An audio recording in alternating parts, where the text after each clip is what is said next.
U.S. tariffs struck down by federal courts. Carney tables massive spending plan, and the housing market in trouble. All that and a lot more on The Really Big Show. I'm Jim Csek with NowMedia, and with me, Iain Burns, in our nation's capital out there in Ottawa. Kind of a cloudy day here. Might be raining here in the central Okanagan and Kelowna. How's it looking out there?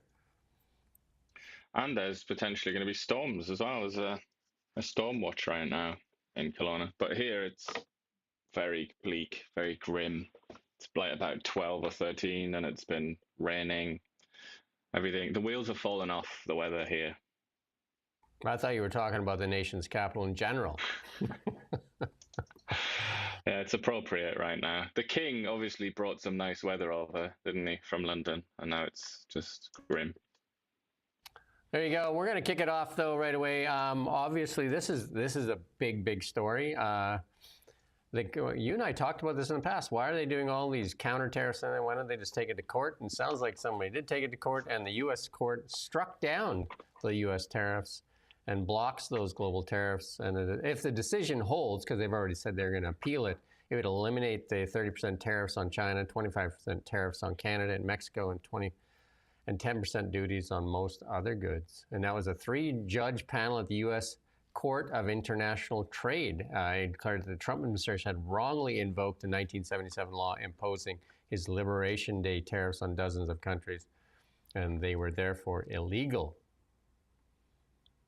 I mean, sadly for us, that doesn't affect the tariffs on steel and cars and aluminium because that's a separate law that was used. So that's a different issue entirely.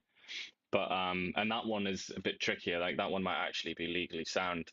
Whereas these ones, you know, Trump and his gang of idiots they shot themselves in the foot right at the beginning because it was transparent.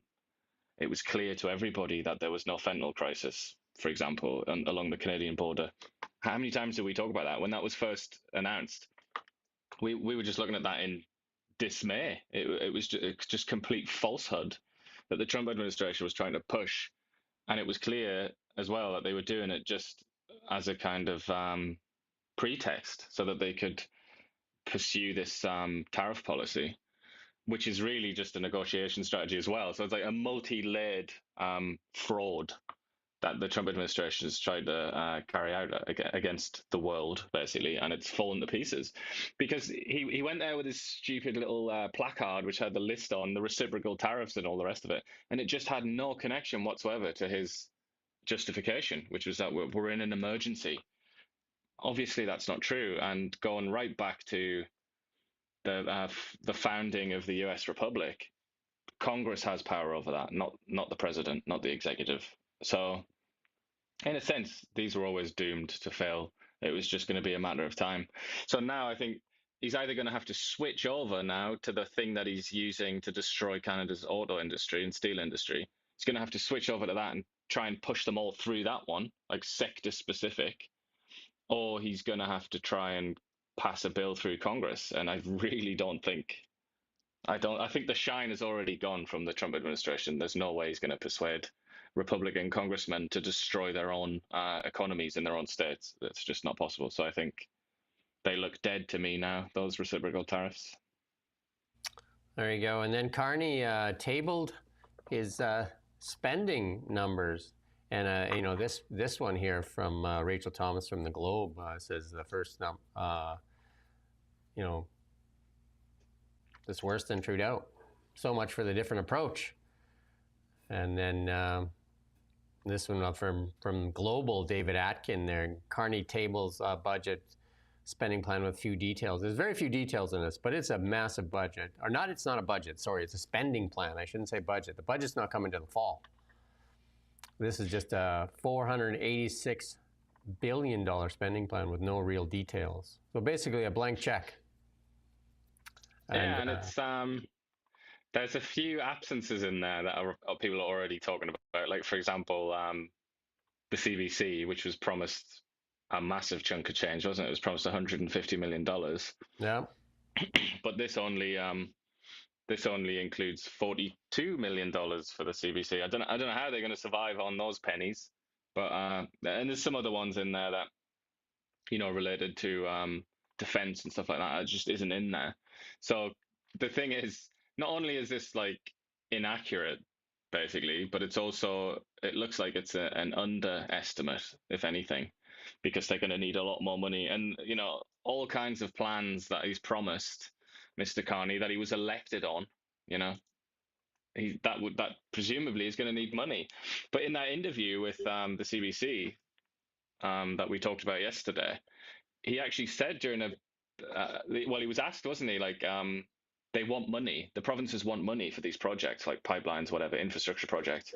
And Carney was just kind of like, do they? Or like, am I going to spend money? Is the federal government going to spend money? So it's kind of like he seems to think that Canada can do these sort of nation building projects without any money from Ottawa, which is obviously completely delusional, isn't it? Well, Ontario and British Columbia are already running massive deficits, so I don't know where they're getting any money.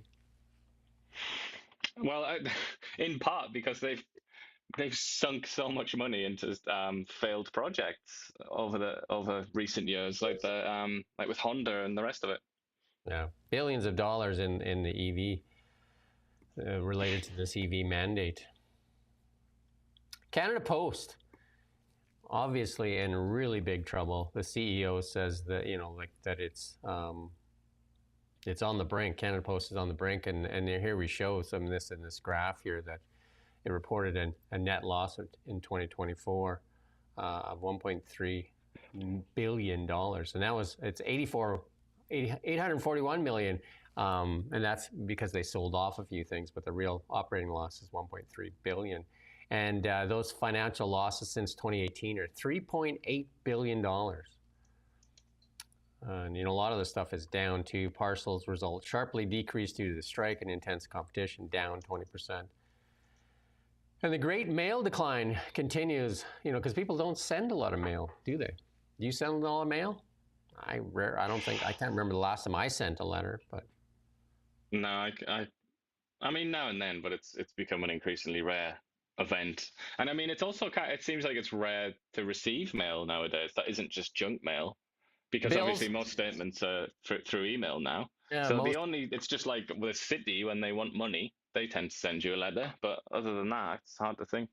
I can honestly say that I haven't been to the super box in years. My wife goes there, but she only goes once every couple of weeks. And you get out of there, you get this stuff like a raft of like flyers and that, and the rest of it's just like usually stuff from the bank or something like that, but not a lot of mail that comes. It's good when they put the McDonald's coupons in there. There you go. I find that quite gratifying. You can get the app, you can get those coupons right through the app. You don't need to go to the mailbox for those, but hey. It's more intimate and special, isn't it, when you've got the physical picture of the Big Mac. Yeah, and the CEO, Doug Ettinger, says that major changes are urgently needed, and manages proposed service cuts and revisions.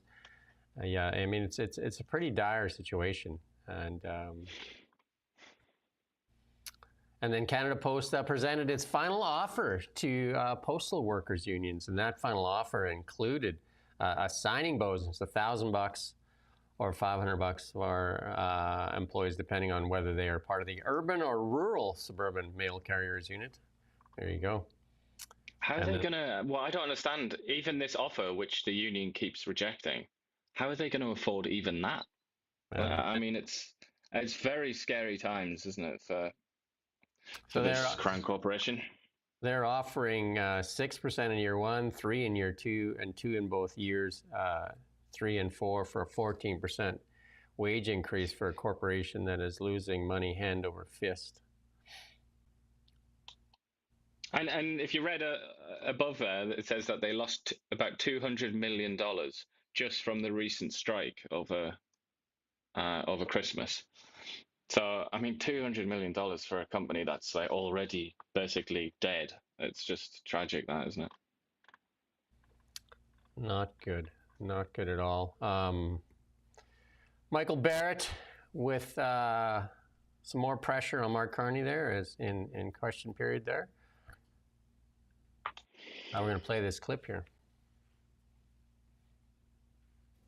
Before taking office, the Prime Minister helped establish multi-billion-dollar investment funds that were placed in offshore tax havens. Now he's shielding those investments from public scrutiny with a blind trust that hides but doesn't remove potential conflicts of interest. Now, Canadians are lined up at food banks in record numbers. They can't pay their rent, but they are paying their taxes, and they want to know if the Prime Minister paid taxes on his investments. So can the Prime Minister, who I welcome here today, confirm that none of the investments that he placed in the blind trust were previously held in offshore tax havens? Hear, hear. The Honourable Government House Leader. Speaker, as you know, the Prime Minister has followed all the rules even before they were required. He'll continue complying with all the rules.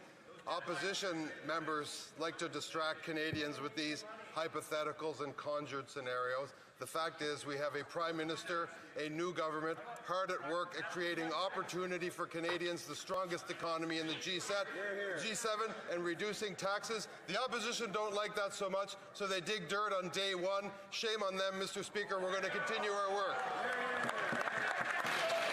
The Honourable Member for Leeds, Grenville, Thousand Islands, Rideau Lakes. Canadians don't want an explanation. There you go. I thought I'd heard enough from him, but the strongest economy in the G7, he says. And it's just... I mean, the point he makes there is really good, really powerful, isn't it? McKinnon, where he said Canadians are not interested in hypotheticals. Hypotheticals such as the Americans want to break us so they can own us. That's a bit of a hypothetical, isn't it? Which was just used to win the election. I mean, I try and keep a straight face, but the hypocrisy of these people, it's so low grade. It's not even, you can't even sort of entertain it on a normal level, can you? You just have to laugh in the face of these people because they are so low grade. I mean, I can sort of get myself into a mood of despair if I think about it too much, because they're not even trying, you know. It's like, I'm sure McKinnon there has got some brain cells that he can activate to actually respond to that in a sensible way. But instead we're just fed this like gruel, you know. It's just garbage. And the people wonder why the Canadian population has basically nothing but contempt for the political class. That's why. There you go. I'd hoped that it would be different. I'd hoped that they would actually answer questions, and we're going to talk about it later, because Rosie Barton goes off and even advises the Liberals on how to deflect and not answer the questions. I'm just like, what?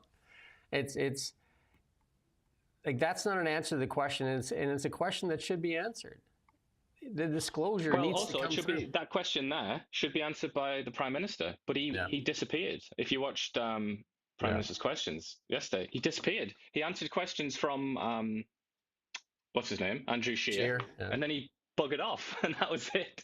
So that question got asked to some underling, I mean, who then obviously completely took the pee anyway. So it was just, everything about that was just showed contempt for the Canadian people, I think.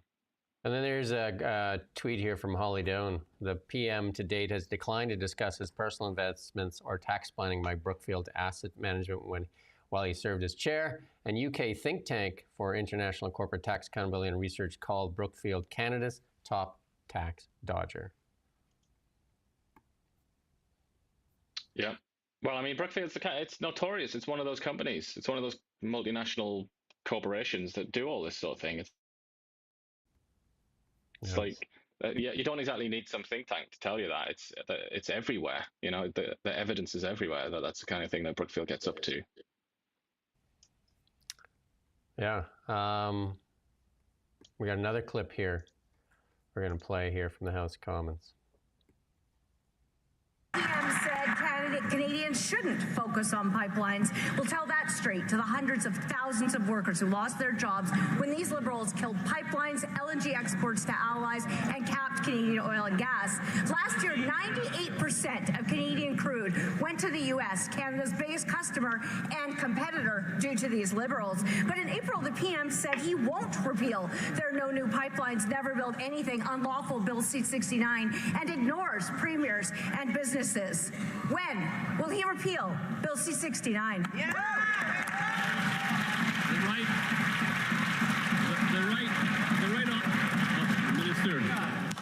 Minister for Natural To Resources. rise in the House for the first time. I wish to thank the people of Markham Thornhill for their trust. I'm also thinking of my family. I'm also thinking of my family who have supported me from day one, and my parents who I wish were still with us.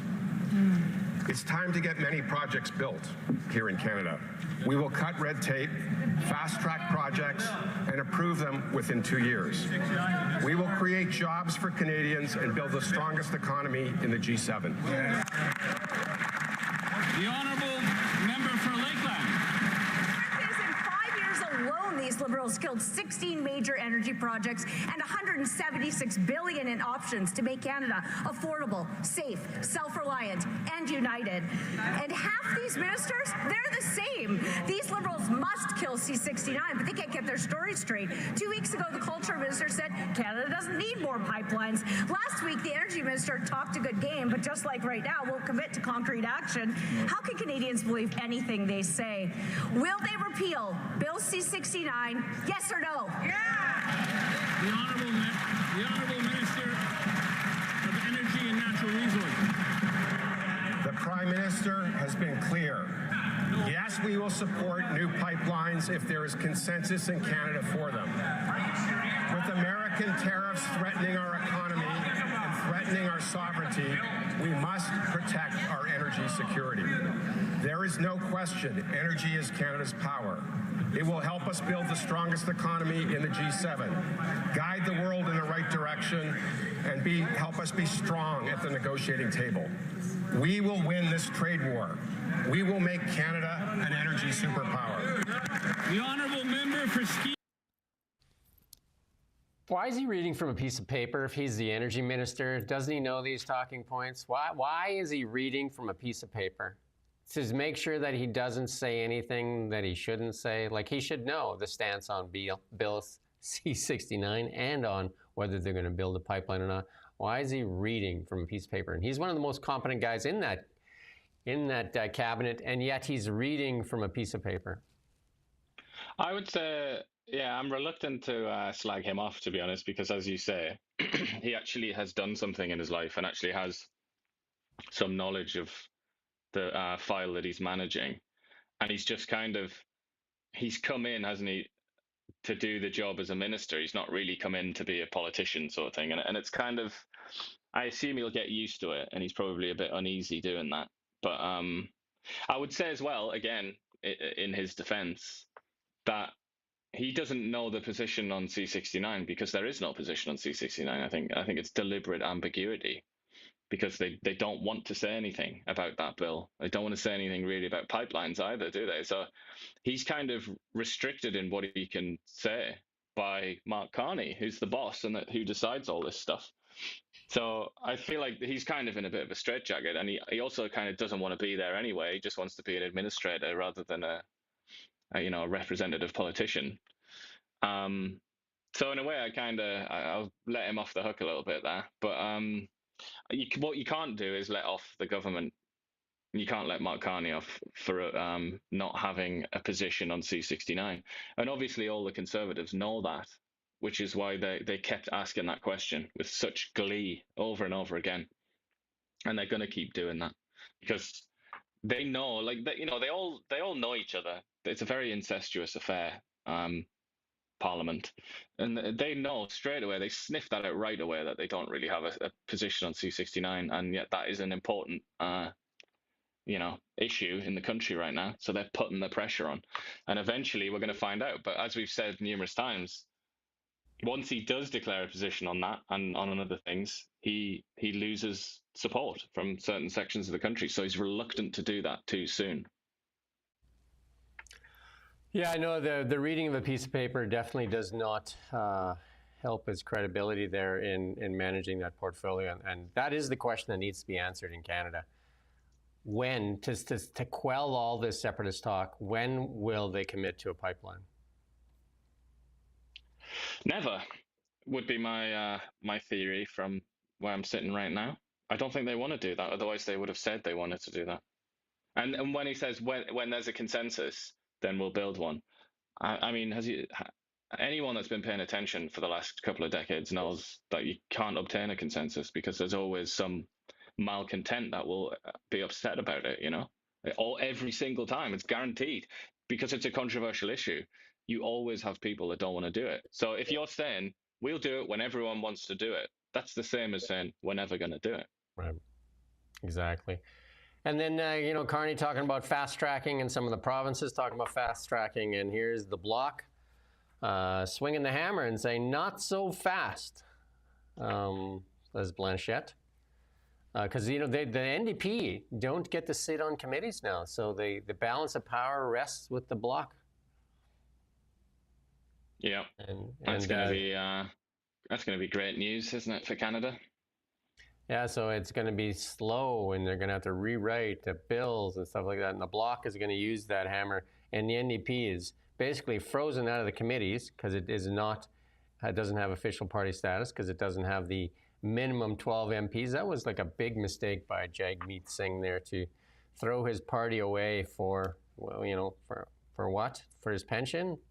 Or in his case, that he didn't want the Conservatives to win. Like, which is it? We don't know the answer to that, but there you go. But in the process, he's given more power to the Conservatives. And more power to the Bloc and the Conservatives. And the Conservatives and the Bloc often voted together on budget bills and ethics matters in the 44th Parliament. The New Democrats were the cavalry that came in to rescue the Liberals. And I would say that I think even Blanchette is more outspoken against Carney than even Poilievre. And he said that Canadians voted for a banker prime minister so he could negotiate with the United States. And he says, I know more about the economy than the new Grand Master. He definitely has a sour taste in his mouth for Mark Carney. Well, I mean, for Canada would be a more succinct way to put it. He's an enemy of Canada. He despises Canada, doesn't he? And everything that he does in his life is designed to degrade Canada.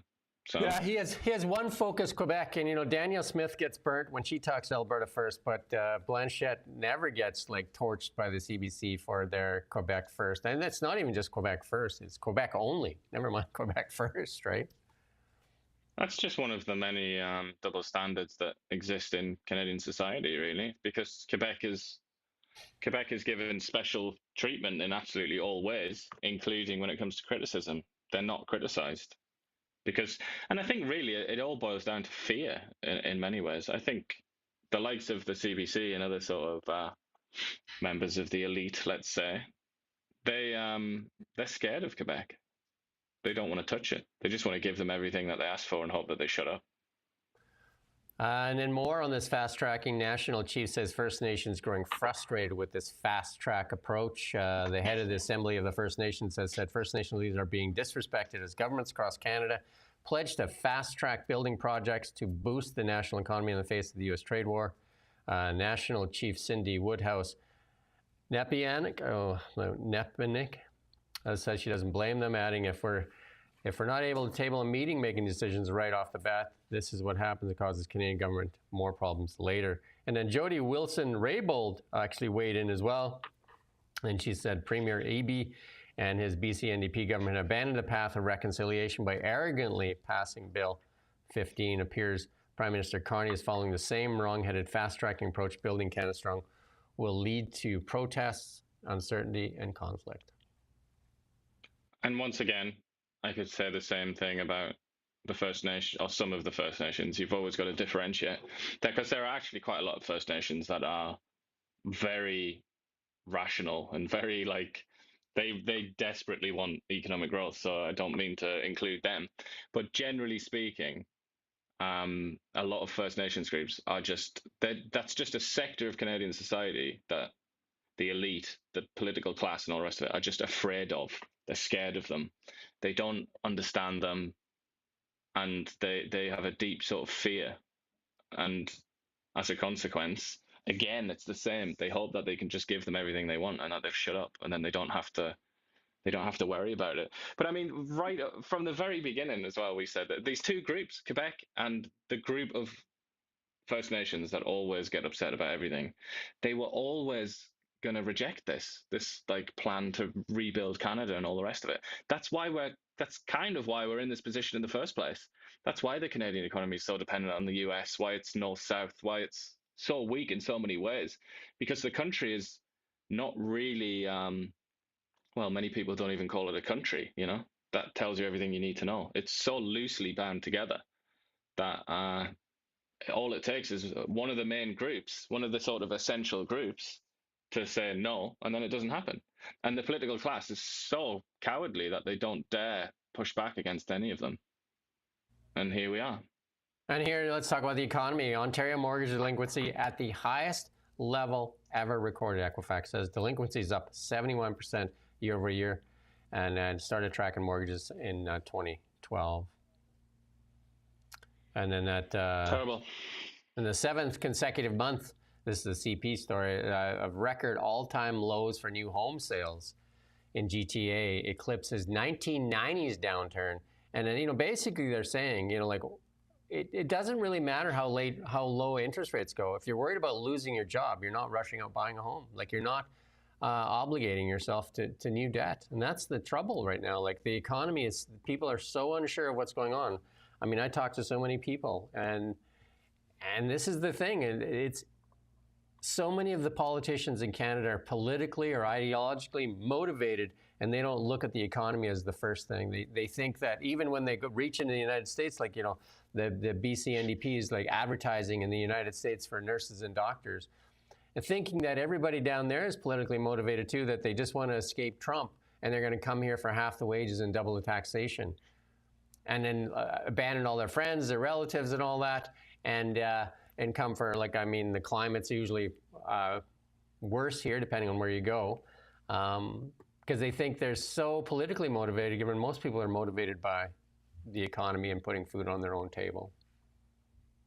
Yeah, and that's not just because they want to chase money necessarily. It's more to do with what that means in reality. It means having like a family and a home, and, you know, being able to raise your kids and all the rest of it. Obviously, unless you're like a complete partisan, like Vladimir Lenin wannabe, you're not gonna up sticks and move country, really, are you? Just because you don't like Donald Trump or something like that. So I always thought that was extraordinarily foolish for BC to put so much emphasis on this, because it's just unrealistic. It's never happened before. Well, sorry, it has happened before, after 1783, when the American rebels won the War of Independence, as they call it. Then there was an exodus, but that was, you know, that was like 250 years ago. We haven't had anything like that since. And then obviously Vietnam, when the draft dodgers came, but then they went back. And obviously the draft, if you don't want to go and die in Vietnam, that's pretty strong motivation, isn't it? Compared to, I don't like Donald Trump. It's not really the same thing. It's like wasting Canadian tax dollars or BC tax dollars to advertise down there. I mean, it'd be really interesting to find out what they actually get out of it. Because, you know, they talk a good game. Again, it's just platitudes and a bunch of nonsense. It's because they're not getting anything done. They don't want to address the real issue. The real issue is the economy. The real issue in all of this is the economy. And the same thing goes for Mark Carney and the Liberals. The real issue is the economy. You want to fix housing? Fix the economy. Mm-hmm. And I would say like maladministration is like mismanagement of the province. That explains a lot of the problems with like healthcare, I think, or some of the problems at least with healthcare, and certainly with the economy. You can't help but blame that on mismanagement. So I think that's probably at the heart of it, isn't it? But the economy, in terms of like what motivates people, yeah, that is basically 90% of it, isn't it, really? And if you go back and listen to McKinnon again, and listen to what he says, and he says that Canadians want that, you know, like Canadians don't want to know. Canadians just want them. Canadians want real answers, and they want honesty and truth, and they want the economy fixed. We should be the richest nation in the world, and yet we've taxed ourselves and suppressed our prosperity with all these. Bill C-69, Bill C-48, and then suppressed our ability to have a free and independent press with Bill C-18. Canadians missing credit card payments at levels not seen in years. That's because people are putting groceries on credit cards. Again, And that is so terrible because that means like huge interest payments, doesn't it? That's no joke when you again, when you like miss that. how much CBC and the rest of you, like, do you need to see that it's the Canadians, like you took more money, $100 million or $42 million now, from the Canadian taxpayers to give yourselves a raise, executives, and then are you the voice of Canadians? Or are you the voice of the Liberal Party? Well, we need someone out there to battle against misinformation, don't we, Jim? Like Rosemary Barton, for example, she's got 100% track records on that, I believe. Of providing misinformation or fighting against it? Which one? I'm not sure if I understood your question. There you go. Just being just an observation. And here's another poll by CTV. CTV seems to do these polls that, if you look at the comments underneath them, they definitely don't seem to be very, very supportive. It says almost 70% of Canadian surveys want child vaccines to be mandatory. But then if you go look at that tweet and then click on it and then look at the comments underneath it. This is from Angus Reid, the Angus Reid Institute. CTV just covered it. Yeah, I know, man. They're pushing it out, but I'm just saying, if you go look at that poll, the tweet from CTV, and then click on the responses underneath it, it may not seem as supportive of where they got those numbers from, right? But that's misinformation, and that's a Russian disinformation campaign, obviously, Jim. Anybody that posts on X is Russian, I thought. Yeah, because you can go read some of them. Like, you just pulled it up here. Like, what did your survey? You survey just your staff, medical fascism. No way this is legit. And this is just, I'm not skipping over any of these. This is complete BS. Don't forget to, just like it's like, I mean, stats work. And this stat, that's a lie. The system wants to, and I don't want to say some of the things. And a lot of these are verified accounts. There you go. I would say this is an interesting subject, though, because this is directly related to the measles sort of mini epidemic, or whatever you want to call it, outbreak. But the thing that's never discussed, and I've heard so many discussions like with CBC, obviously for my sins, as I say very often, as a masochist, I listen to the CBC radio. But even when you read it, like, they talk around the issue. What's actually going on here? Why is measles spreading among particularly its children now? Why is that happening? And the answer is because there are unvaccinated people in schools and whatnot. But then you dig down a little deeper. It's like, why are these people not vaccinated? It's because they've come from abroad. It's an immigrant crisis. It's to do with with certain immigrants as well. Actually, I shouldn't say immigrants generally. It's to do with people from certain countries who haven't been vaccinated in their home country and are suspicious of authority and suspicious of particularly vaccines.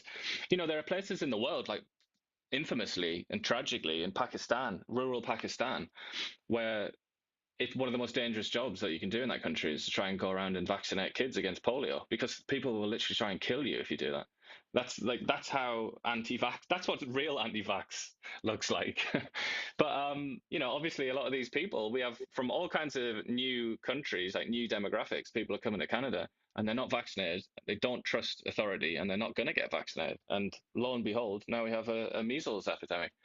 But obviously, that is to say that you have to risk, for some reason. I don't know entirely why this is the case, but you have to risk being like controversial and potentially offensive.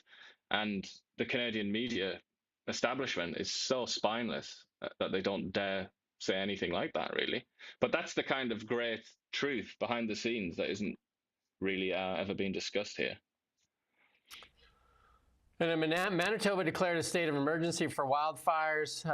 There's a bunch of wildfires burning there, and that big one near Flin Flon there too. And then again, we talked about it yesterday. Where's the mitigation and the investment in equipment to fight these wildfires? I remember I interviewed one of the executives from Coulson Aviation, the largest wildfire fighting airborne firefighters in Canada. And at that time, when I interviewed, I don't know if they have any now, they have 0 contracts in Canada. And yeah, that kind of stuff, like the amount of money we spend on mitigation is dwarfed by the amount that we spend on fighting fires. Yeah. I mean, you would think, wouldn't you, that lessons would have been learned from Jasper and Lytton before then, but doesn't seem like it, does it? There was many more lessons prior to Jasper, and when it was reported that was, there's a lot of information out there said that they were warned about Jasper for a couple of years and did nothing. Yeah. Canadian Border Services Agency said it conducted about 2,600 seizures across the country, and about 17% of that was seized destined for the U.S. Most of it was coming the other way. Who'd have thought, eh? I mean, I seem to remember a couple of guys on YouTube said that about 6 months ago. What a laugh this has been, this whole farce from the Trump administration. What a lot of nonsense. They called it Operation Blizzard. Getting all the white snow being trafficked across the line, I guess. Yeah, well, I mean, now what? The more interesting thing to ask here is, now what? Like, is Mark Carney going to summon the US ambassador and say, fix this? Are we going to put tariffs on the US? Like, what are we going to do to punish America for spreading all of this misery into our country? And not to miss an opportunity for crisis and to step on the podium and talk about climate goals. Global rearmament now poses an existential threat to climate goals. Everything is an existential threat. NATO plans to rearm in the face of threats like Russia and China could increase greenhouse gas emissions by as much as 200 million tons a year. You know, dropping bombs also does that, eh? Like, it's classic. It's classic from The Guardian, where like you're almost left. Look, is it any wonder that so many people who are on the more like radicalized left that they will say that it's a political decision on their part not to have children? I've heard this so many times, where they say, "Oh no, I'm not going to have kids because, you know, like, I don't want to contribute to climate change." I've heard that too many people. Yeah. Is it any wonder? Is it any wonder that they feel that way when they're fed this kind of trash over and over again by The Guardian? But it almost seems The Guardian's like end goal seems to just be like, let's just die. Should we just die? Like, should we all just kill ourselves? That's probably the best thing that we could do at the minute, isn't it? I mean, it's just, what kind of philosophy is this? It's just nihilism. The Guardian might be the existential threat to people that are gullible. How's that? But it's also The Guardian. The Guardian has done more than almost any other publication in the world to increase fear of Russia and Russian aggression, and to highlight the sort of war crimes and all the rest of it that they've committed in Ukraine, and to push the Americans and the British and the Europeans to spend more money to try and defeat Russia. They're on that, you know, every single minute of every day. They're on that. They're banging that drum. And then, you know, NATO and other Western countries, they've heard the message and now they're trying to increase spending. And then The Guardian comes out and says, oh, but this will, you know, this is going to increase global climate change. This is going to increase carbon emissions. It's just like, these people, like I said, there's almost like there's no consistency to their philosophy. They're just nihilists. I'm convinced that that's what it is. Perhaps they believe to reduce the risk of Russian aggression is just to kill yourself so you're not there, and so Russia doesn't have to invade. I don't know the logic. Yeah, just this is the thing. I just don't understand it. And I mean, obviously The Guardian is like on the fringes. It's kind of an extreme hyper-liberal publication that is often the butt of jokes. It's not really it's not a serious publication in many ways. It's just a ridiculous forum for people on the fringes to talk to each other. But you know, well, I don't know. I don't want to stick the knife in too deep, but I'll let that lie. I'll let that swim away. And there you go, Anita Anand, promoting two networks, CBC and CTV, as you know, like in quid pro quo. Here you got CTV. She's got, you know, middle tax middle class tax cut, and Carney pushes middle class tax cut. It seems like they like to push each other, promote each other, I should say. Even Cochrane said that, didn't he, in the interviews? Like, I know you've got your middle class tax cut. It's like, what are you doing? You're using a political slogan. Like, come on, slap yourself in front of the mirror and try and wake up. You're not supposed to regurgitate their propaganda points in their presence. And this is that part on Bill C-18. Like, we do not have a free and independent media in Canada. We have a compromised media, and stuff like this just proves the point. Like, look at these headlines: middle class tax cut. Carney signs order to prioritize promise. Like, no questioning of anything. Like, how are you going to pay for it or anything like that? It's just, Carney pushes. Like, you have to push a tax cut. Like, who are you pushing for a tax cut? Oh, but also define middle class. That's a term with no definition. It's a political term that means nothing.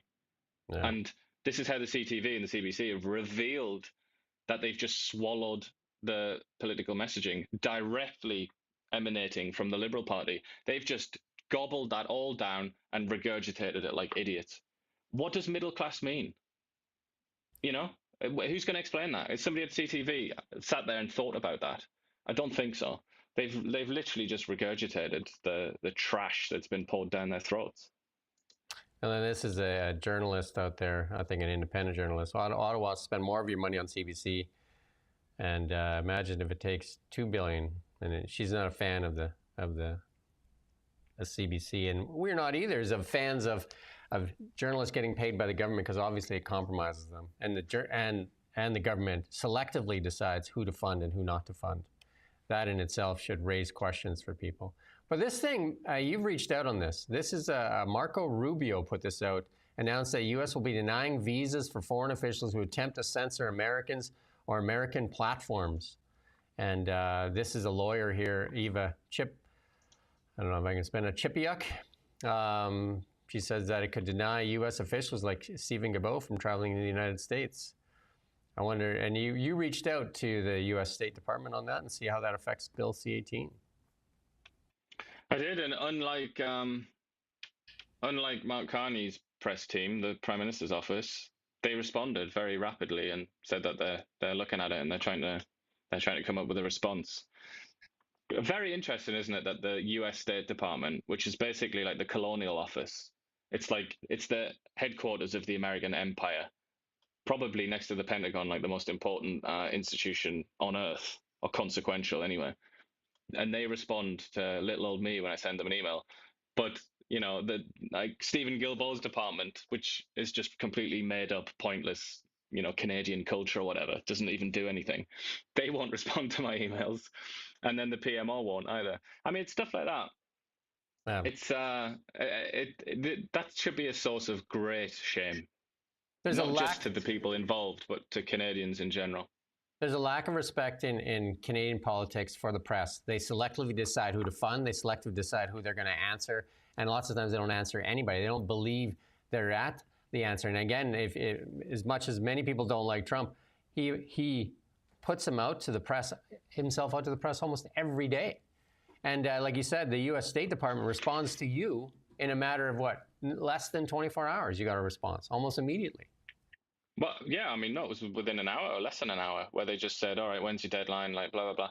But the thing is, it's not actually that surprising, because when I worked for His Majesty's British government in a press department, if you didn't respond to a press inquiry, it doesn't matter who it was from.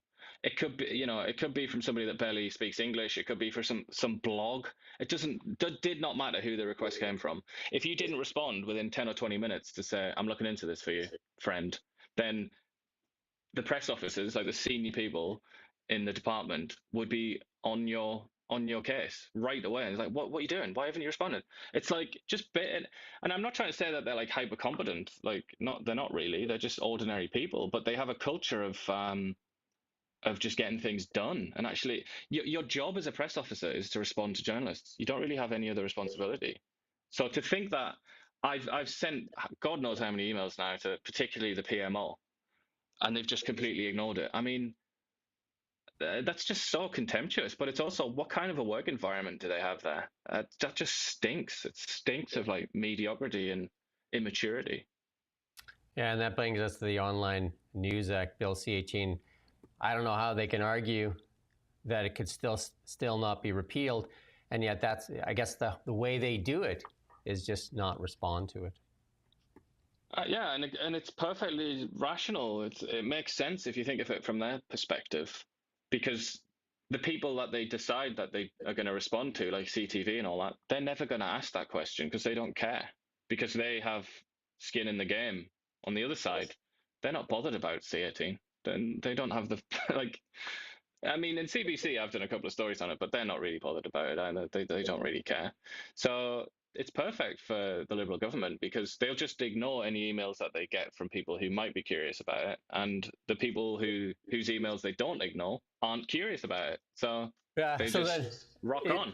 It reduces some journalists to go and catching them, stalking them, and screeching them in the street, and then they'll tell them that they're not journalists, and then and there you go, and they use that logic then to say only selected journalists can come and ask them questions.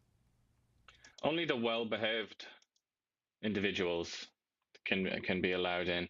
I mean, it's kind of sickening actually, and it's one of the main reasons that Canadian journalism is so low quality, generally speaking, is because they have such a hierarchical, sort of status-obsessed culture, where they really think about themselves as like quite special individuals, and it's like, it's like, oh, don't you know, I'm actually working for the CTV news outlet. Have you heard of it? It's like, for God's sake, man.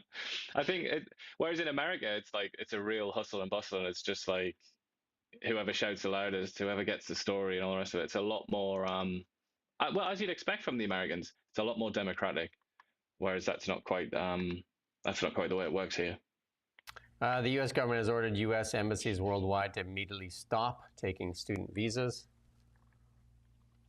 There you go. Or not even, it's the interviews are going to stop too, right? So. I mean, this goes beyond the U.S., doesn't it? This is like a crisis all over the place.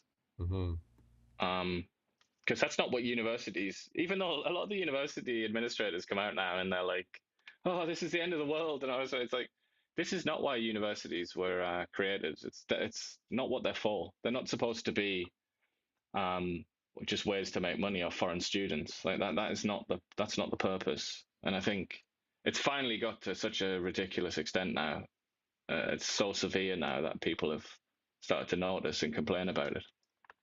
We got a clip here from one of the hostages there that was kept hostage by Hamas. He's going to play this clip of a CNN interview. Very scared of him. Yeah, they wanted... Who? The terrorists. We're afraid of Trump. Yeah, they wanted Kamala to be chosen, to be elected. You talked politics with them? Yeah.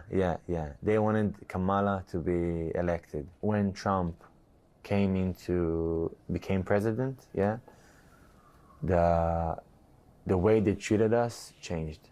For me, personally, this is what I think felt. because they anticipated that a deal would come soon. Yeah. And that's when they started giving you more food. Exactly. More food, treated me better, stopped cursing me, stopped spitting on me.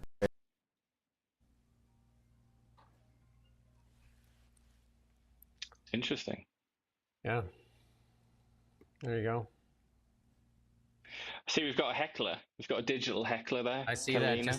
that. Have you actually? I would say to this person, Kalina, have you actually got anything to say? Are you just going to sort of act like a 15-year-old? Do you actually have anything to say? Because we will listen to you and respond to you. But if you're just going to write 15-year-old girl style text messages, then obviously you're going to get ignored. Just men with insults and whining. There you go. Keep it up. There you go. And then we got. Sorry, you said very little content. Do you think that little those few sentences you've written there? Do you think that's content? There's no content to your complaint. Try harder. Come on, I will respond to you. I'll listen to you, but you have to try. You can't adopt the persona of a 15-year-old girl with an iPhone. You've got to try harder than that. Let's play this clip from one of Nigel Farage, their one-year-old countryman. If we win the next election, we will scrap net zero, something that is costing the Exchequer an extraordinary £40 billion plus every year. There will be No more asylum hotels or houses of multiple occupancy. People who come here illegally across the channel or on the back of lorries will not be allowed to stay. We will scrap the DEI agenda, which is costing the taxpayer up to £7 billion a year throughout the public sector. He's ahead in the polls, old Farage, which is pretty bizarre in Britain, which has been two-party system forever, really, going back to the beginning of democracy. So that would almost be like the equivalent of, I don't know, like the NDP or something being like way ahead of the Liberals and the Tories in polls. So it's kind of, or not even the NDP, because they're like an old established party. It'd be more like a new party, like you know, Maxime Bernier's party or something like that. The UK has gone all in on the Green New Agenda, and it's devastated their economy as well. When is I guess the next election could be anytime, because it's a Westminster system similar to Canada's, or Canada's is similar to theirs. When is I mean, it's scheduled for 2029, because the election was July the 4th, 2024. That's when Labour won. So then you get a 5-year term. But yeah, usually it doesn't, because obviously the governing party they decide when the election is held, and usually they don't want to just like run down the clock, because then they don't have control over it. So usually they do it earlier. But they've got such a massive majority, even though the Labour Party, which is currently in power, it's not popular. It hasn't been popular since Tony Blair, if you remember that old chap. Since like the early 2000s, late 1990s, that was the last time the Labour Party was actually popular. But they kind of won by default because of Nigel Farage, because Nigel Farage came in and that split the vote on the right. So they were winning seats with like tiny percentages of the vote, but it was enough to win, because obviously with first past the post, you don't have to be popular. You just have to get more than the other people, basically, one more vote.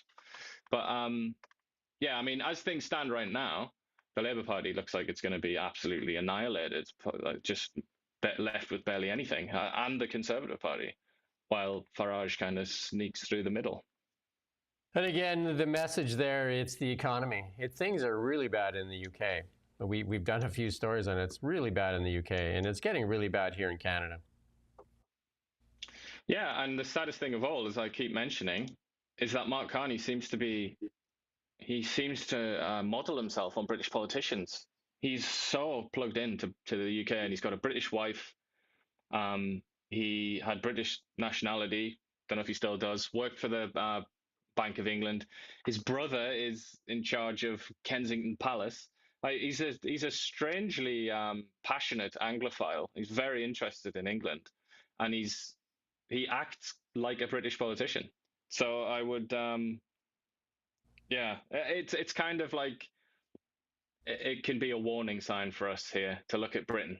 So for once, it actually matters what goes on over there, because it's a sign of things to come here. Thank you, Milsey, for your nice compliment there. People like Kalina are likely worried that you're listening here and are just trying to make sure that you don't. I don't see another reason why somebody would just spam like the comments, like 4 or 5 in a row saying nothing. And there you go. I wish she would say something, because then I could refute it. But alas, no.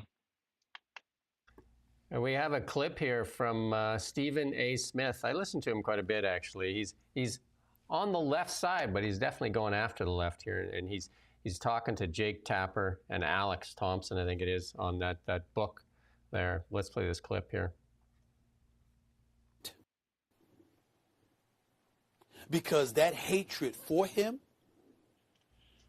that led people to compromise their own professional principles just to ensure that he didn't win the presidency? Well, if you were willing to do that, then all of a sudden, does it not buffer his arguments about lawfare being exercised against him? Does it not buffer his argument about fake news, fake news, fake news? Does it not buffer the credibility that comes to his arguments that it was a witch hunt? does it not in some way buffer the notion that somebody might have cheated him in 2020? I don't believe that last part. He lost that damn election.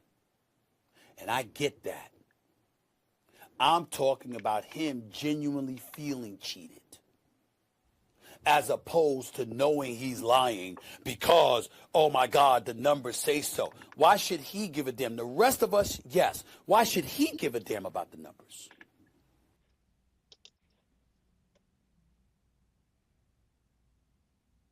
And we're going to play that next clip here from Stephen A. Smith as he talks to Jake Tapper and Alex here. Stephen, and we never got somebody that said, we should never have done this. I can't believe we did it. In retrospect, it was a mistake.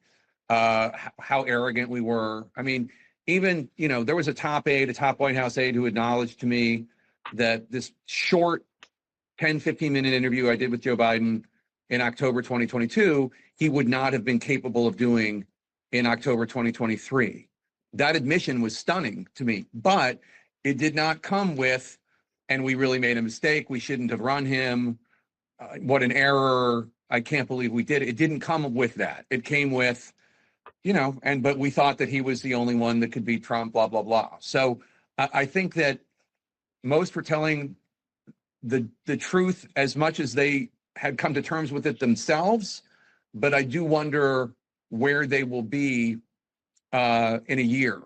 Because, I heard from one of the people that, one of the Democrats I interviewed for the book, who gave me one of the most shocking revelations, and I checked in, and how are you doing? And, they're upset, but they're not upset at us. They're not upset at the book.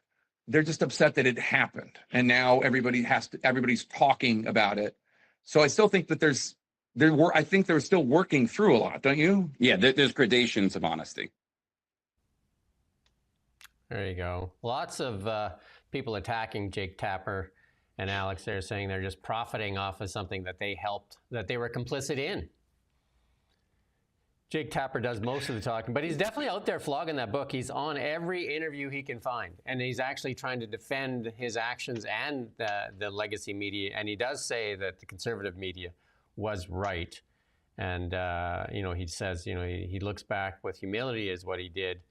But, there's investigations now ongoing. This thing is going to be probably the biggest story of 2025. Yeah, but I wonder if many on his side of the aisle are reading it on the Democrat side, because I've only seen him on the more Republican-y, conservative type media.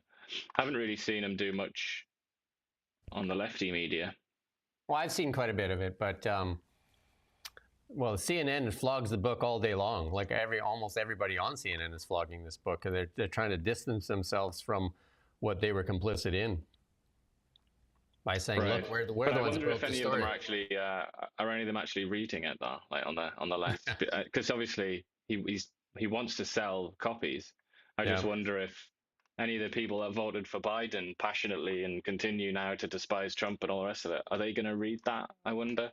Because that would be quite painful for them, I assume.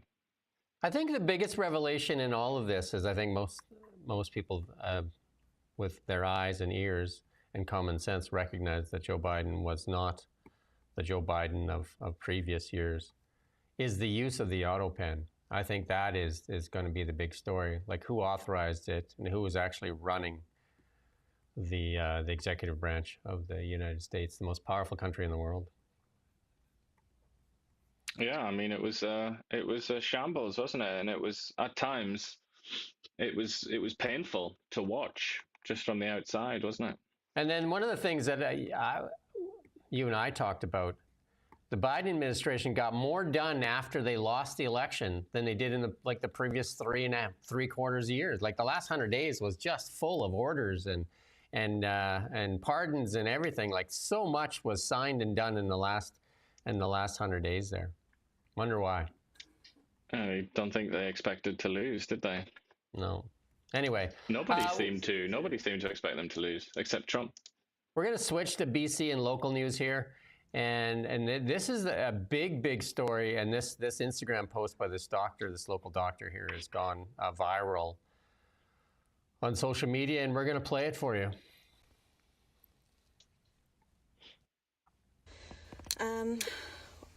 I think there's to know.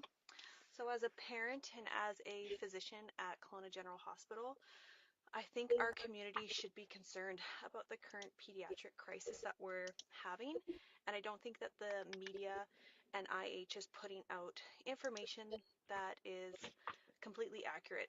And so we are facing a pediatric crisis. In fact, we don't have any pediatric coverage at our tertiary care hospital for at least 6 weeks, if not more. And they're saying that this is due to doctor shortage, which is sort of true, but there are other factors involved.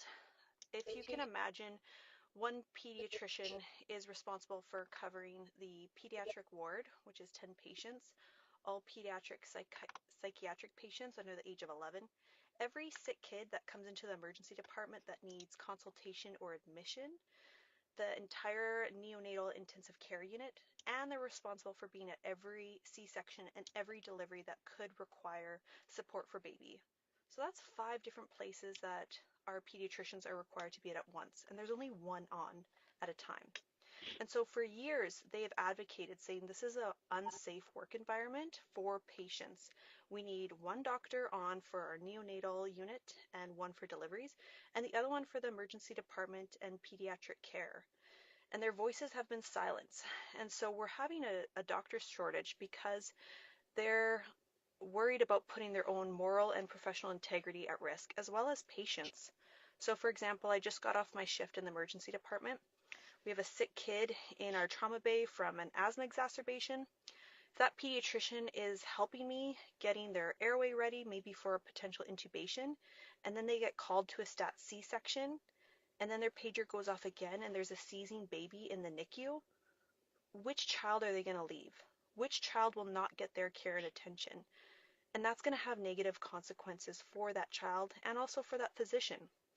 So I think as a community, we need to let our leaders know that our children deserve better.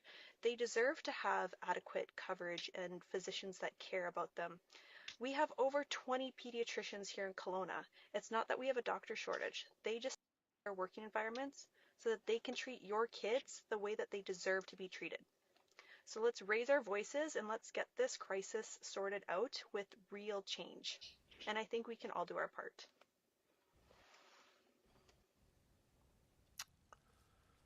There's been a lot of voice on that as well from the BC Conservatives, and Renee Merrifield raised it in our Beyond the Ballot weekly show. Quite scary, isn't it? Yeah. I wonder how much trouble she's going to be in for actually opening her sharing her thoughts on it. Yeah, we might see her punished in the what do they call it again? The Physicians College or something like that. We'll keep an eye out for that. Yeah. We'll see if we can get more on it. We've reached out to her and asked for an interview. So we've reached out. We haven't heard back. So we'll wait. Yeah, I'm not sure. Often I think that's when she would feel at risk, maybe, if she did an actual interview with the press. So people often put the brakes on at that point, but we'll see. She might want to.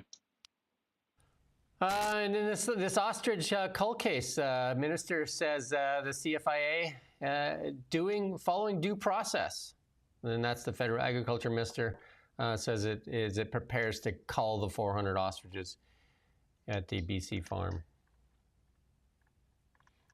This is just such a weird story, isn't it? With Dr. Oz, RFK Jr., they're all in there, aren't they?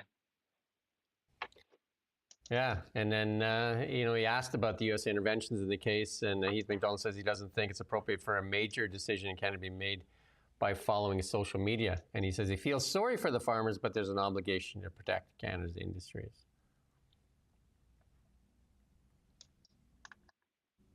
And Kennedy wrote that they're willing to, and Dr. Oz they're willing to relocate the birds in Florida. I'm sure the ostriches would like that, wouldn't they? It's a bit warmer for sure. And then the three conservative BC MLAs that left the BC Conservative Party are now calling out John Rustad and his party and says that the AGM leadership vote was rigged by the party spending about $100K to transport in party voters to support him. And they want an independent review of the Conservative AGM. John Rustad's, ever since Kevin Falcon dropped out, and then they kind of had that messy amalgamation of the party. I don't know what you want to call it. That mess has continued to haunt him. Well, I also think like not winning has hurt him as well, because the momentum was all there, wasn't it? It kept on building and building and building, and then obviously they lost by a whisker, by a tiny fraction. It was an extremely close election, but I think that kind of took the wind out of their sails, and now they're all stuck next to each other, and it's like, who the hell are you, and then hence these people abandoned ship pretty quickly. But Kevin Falcon, when he dropped out and he passed John Rustad the ball at the 1 yard line and said, here you go. And then neither Falcon nor Rustad reached out to the BC United candidates and tried to field like the best team possible. I mean, some of them were brought into the fold, but many were just ignored. And so they ended up running against each other, and that made the difference. For the BC NDP. That had an effect. But it's also made the difference now in that they don't, it's no coincidence that pretty much their best MLA is a former BC United star, Eleanor Sturkle. Yeah. That's not a coincidence, really, is it? Because all the most qualified people wanted to be in politics, and they were on the sort of right, generally speaking. They joined that party, didn't they? So that's where they already were. And there was lots of them in the Okanagan, wasn't there, in particular, who were just all passed over, all of them. And that was maybe not so wise in retrospect. Yeah, no, like I said, we talked about this so many times, we got to interview John Rustad and Kevin Falcon many times too. And they just went dark on some of the candidates. Hadn't heard for like a couple of weeks when we were in contact with many of the candidates. They just, nobody picked up the phone. Do a Zoom call, do something. And here's what we get out of it. Just more of this. We're going to move on to markets here.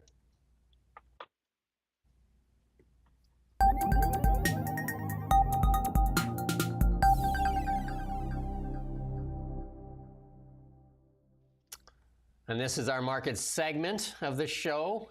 Stock market, not much reaction really from the no tariff thing, like the tariffs being, the markets are actually up like one point right now, like really no difference at all. And so just kind of like not much reaction at all. Gold markets, gold is again just kind of like as well, just treading water there, trying to find direction. It's based on the geopolitical stuff, but gold is just kind of hanging. It's up about $34 today, kind of bouncing in that range between 3,300 and 3,200. And Bitcoin, again, I think Bitcoin is definitely basing here, and it could move substantially higher. It's about 106,000, 107,000 right now. So it's going to depend whether it can build a little bit of a base here and then spring. But again, the wind is in the sails for Bitcoin. Canadian dollar, on the other hand, looking for direction. I think, like the pipeline thing, the resource, the answer is going to be about the economy. What happens here? Like at some point, Mark Carney and the Liberals are going to have to make a concrete decision. Like something has happened. That spending is not going to go over well. That 408, almost $500 billion. Is not going to go over well without anything to show for it. Like they're going to have to name some deals or something. It's going to have to happen. They're going to have to drop something. I know that David Eby was in Malaysia there. I think he spent almost a week or more in there. I don't know, but you got to bring home something too. I've not heard, which is quite interesting given his history, but I've not heard Carney say a single thing about the currency. Yeah. And yet it is trading at a lower than usual level and has been for ages, and that's massively consequential for the Canadian economy, but I haven't heard him say a thing about it. Well, that adds to inflation, because if you're buying a lot of U.S. goods, most things, commodities in the world are priced in U.S. dollars. And if we have a weak currency, obviously that leads to inflationary pressures. Again, not rocket science. NVIDIA, the big star, though. The big star reported, and it's up dramatically here today. NVIDIA, right at this moment, NVIDIA is up just under 5%. It's at 140. There you go. Revenue is up 69% year over year. EPS higher than expected. They repurchased a bunch of shares too, so they had $14 billion in repurchase. That means they got lots of cash in the till, and they're generating record revenues in gaming and data centers and that. It's their world right now. NVIDIA, it's their world, and the rest of us are just paying rent. How's that? Good time for Mr. Huang. That's our market report. In the technology and transportation section.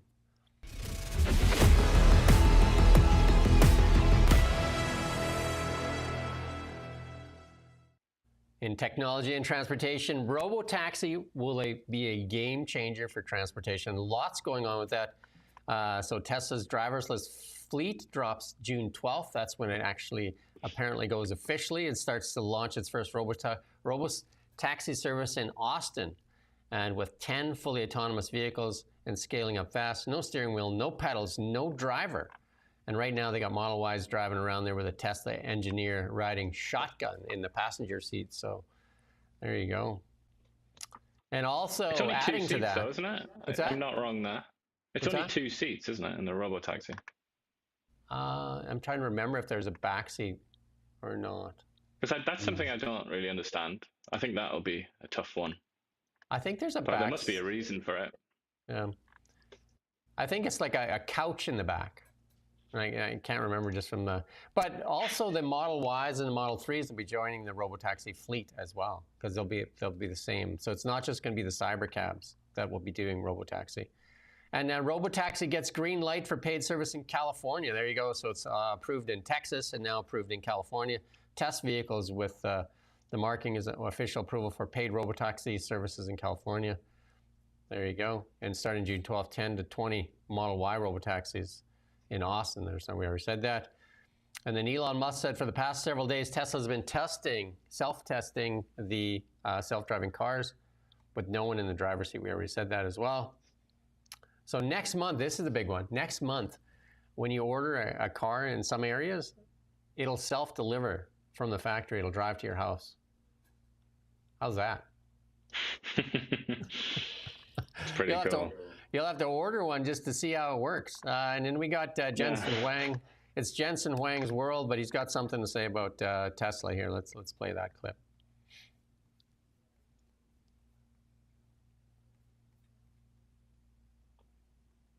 Optimus or in the cars, the Omniverse component. Could you speak a little about that? We do a lot of business with Tesla and xAI. Elon's, as you know, is just an extraordinary engineer, and I love working with him. We've built some amazing computers together. We're going to build many more computers together, and the work that he's doing in Grok, his self-driving car, his Optimus. These are all, every single one of them, world class. Every single one of them revolutionary. Every single one of them are going to be gigantic opportunities, and we're delighted. I'm delighted to be working with him on that. And so I think the Optimus opportunity is just right around the corner. It's very likely that human robots are going to be robots that we can deploy into the world relatively easily. And this is the first robot that really has a chance to achieve the high volume. There you go. You can go watch that full clip if you want. Yeah, Tesla with the robots and the Robo-taxi. But Robo-taxi becoming real here on June 12th. So interesting. And that will be a game changer as that thing rolls out. It's just people, once it's rolled out, people may not even need to buy a car or parking space, because literally the dream is you have your car drive you to work if you own one, and then it drops you off and it goes to work and earns money for you and comes back at the end of the day and picks you up and then drops you off at home and then goes back to work. So your cars will be working for you while you're sleeping, eating, and working. And then you can buy a fleet of them. Optimus cleans up the vomit in the back. Well, Optimus cleans up the vomit in the back, and Optimus is doing all your housework as well. What a world we live in. Can't wait. And Dan McTeague here. Again, the Liberals, we're going to stress this point over and over until somebody gets it. The EV mandate, if they don't drop it, they're not going to have an auto sector here in Canada. And he says we should thank our lucky stars that Toyota never fell for the EV scam. As a result, and he used to work for Toyota as well. He was PR for Toyota, and they're really going all in on the hybrids. There you go. Isn't it funny how a relatively sort of long-term MP who was quite high up in the Liberal Party at one point, that he would then go on to do PR for a company? It's kind of imagine that, strange things, like a strange comment I wanted to make there. Like, I mean, you'd think that job is so kind of elevated and high ranking to be an MP, but really not quite. You go and do PR for Toyota afterwards. I mean, he's not a fan of the EV, but on the other side of that, the EVs, if you're going to buy one, you got to look at the Tesla first as your benchmark. And this is Sawyer Merritt, who's a big fan of Tesla. He says his mom's been driving it for about 3 years. She got 22,000 K on it. And again, the maintenance on these cars is basically nil. And I've had one for 2 years. It's like washer fluid and change your tires from winter to summer. Other than that, that's it. Needed new wipers though. That's something that's a bit of a pain, isn't it? Yeah, and we're not going to play this next clip, but the U.S. Senate voted to end California's EV mandate. Imagine that. The U.S. Senate has voted to revoke California's authority to set its own vehicle emission standards, effectively overturning the state's law banning new gasoline-powered car sales in 2035. All these things are lining up to say, like, you know, the U.S. automakers in Ontario. Well, we talked about it yesterday. GM investing almost $1 billion into a new engine. Like, they're going to be investing in gasoline cars or hybrids or whatever. But you don't want to find yourself, so to speak, to the left of California, do you? I know it's not necessarily a left-right thing. I'm just trying to use a measure to express this idea, but you don't want to be on the wrong end of California, the wrong side. Then you're really doing something wrong. Well, let's try this. I was in California for about a week just recently, and I went to grocery stores and that because we like to, you know, like at least make our own breakfast. And you can get a plastic bag in the store. They give you a bag to put your stuff in. They don't charge you for the bag. You don't have to have 30 or 40 bags that you buy like for $3, those cloth bags or not cloth or whatever, plasticized cloth bags. And you end up with like more than you could ever need. And I went to Starbucks, they double cupped it. Plus they put the plastic stopper in. Where in Canada, you get the piece of glue that they stick on the top of the cup there so that you can drink some glue while you're at it. And a paper straw that's full of glue and cellulose and stuff like that. So that only works, like operates for about half your drink. And then it just turns into this soggy mess and it's leaked all the glue into your drink. But who doesn't need more glue? Gotta get the glue from somewhere. Opera's news AI can code while you sleep. There you go. So you can actually have something coding while you're sleeping as well. So Neon is Opera's latest experiment, turning your browser into an intelligent assistant called an agentic browser. It understands what you're asking for and carries out tasks like researching, coding, and designing, even while you're offline. Look at that. We're going to get to the point where you don't even have to ask for anything. It'll know what you're going to ask for and just deliver it to you. There you go. Let's Taking move away on. Human agency. We're a little bit long today. We're going to move on to the Are You Serious section. We got lots of stuff.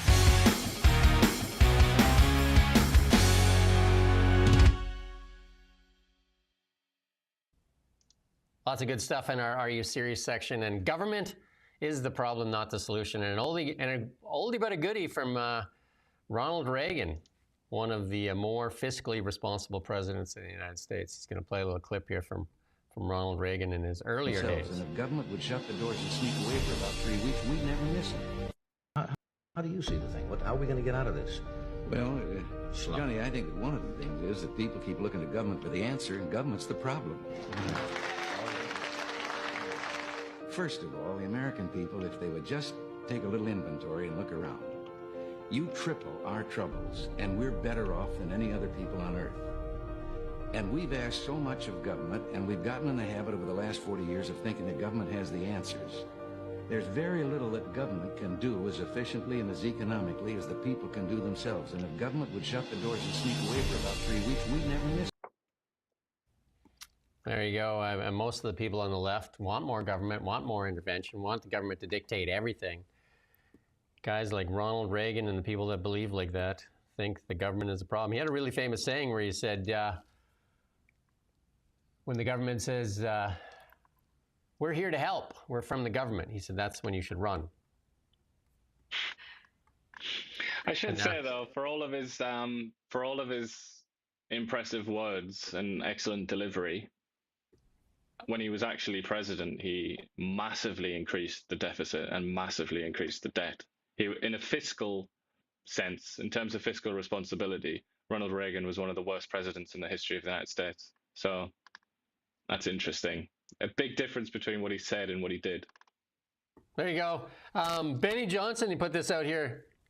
Skittles removes the titanium dioxide from all its products sold in the USA. They moved out those colored dyes. How are you going to eat your Skittles now without the fancy colors? I got an idea. Don't eat Skittles. It's basically sugar, colored sugar pellets. That's what they should call it on the thing, colored sugar pellets. It's like rabbit poo or something, like multicolored rabbit poo. Colored sugar pellets. Who doesn't need more colored sugar pellets? And here's a clip from Rosie Barton. I mean, we're not going to play this. We're kind of long. It's just Rosie Barton saying how, the government should be more evasive when it answers questions. Just like, what? That's the CBC offering advice. And then this one's gone viral on all over X. It's a bus driver driving from, I think it's Calgary to Edmonton, while he's playing on his phone. I'm going to play a little bit of this clip here.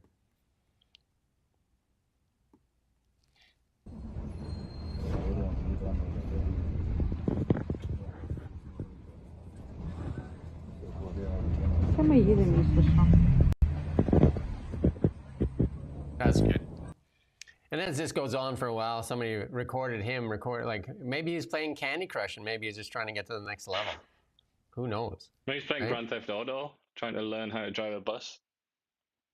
But hey, if he had a self-driving bus, then he could just play Candy Crush, I guess. Then he would be out somewhere on the picket line, wouldn't he, protesting? He'd be saying, it's not safe. It's not safe to have a robot drive you. I should drive you. Well, I'm playing Candy Crush. And then somebody put out this meme here, the United States presidents, and they're all single people throughout history, from George Washington to Trump right now. But just before Trump, or in between Trump, sandwiched in between Trump, was a gang of several people running the presidency. Undisclosed gang, I guess. Well, I'm sure the history will be written on it, and we'll find out who the main players were. I think they're doing that. And Donald Trump put out a tweet, and I put it in this section here because I guess breaking, the Pulitzer Prize has been taken away from a couple of news organizations, New York Times and Washington Post. He calls them something else, but for their work on Russiagate and stuff like that. And I guess, being that it wasn't a real story, they pulled it back. Doesn't do good things for their reputation, really, does it? No. And then there's this AI video being done out there that's part of this movement in Alberta against the federal government. And we're just going to play a little bit of it, and then we're going to go out with that. We'll just play it as we're going out because We won't come back after that. But that's our show for today. We'll play it as we're going out. But it's a really good job on AI. And it's pretty impressive what they did with AI. But maybe just we'll play a little clip and we'll come back. They just play a little bit, like maybe 15 seconds of it or something like that.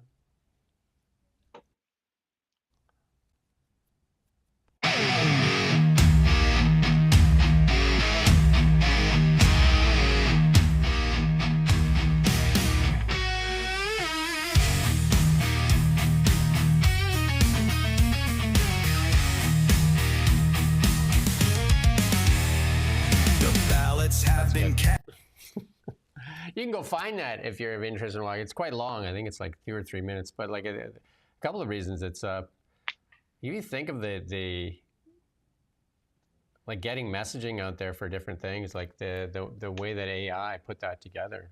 Like it's pretty impressive. It looked like a Republican Party ad. It looked like it was a Bitcoin ad with the laser eyes, because that's usually the laser eyes are reserved for the Bitcoin group. But obviously this cowboy has laser eyes as well. A modern cowboy. There you go. That's our show for today. We're a little long today. Sorry about that. And we're going to work on that volume. Apparently now the volume is really loud when we play clips, and it was really quiet before. So we'll try to figure that out here. We'll get the Fox to work on that. Anything else you want to add? No, I don't have anything today. For once, I'm silent. There you go. It's all about the economy. Spend less money, bring in more money. Spend less money. I mean, the housing markets in Canada, again, that is so important because most Canadian wealth is tied up in their homes. Indeed, yeah. There you go. We do thank you. And we're back tomorrow with our final show of the week. We're here at 9 o'clock. And we do thank you for watching. And until then, have a great day. We don't just report the news. We live you can trust.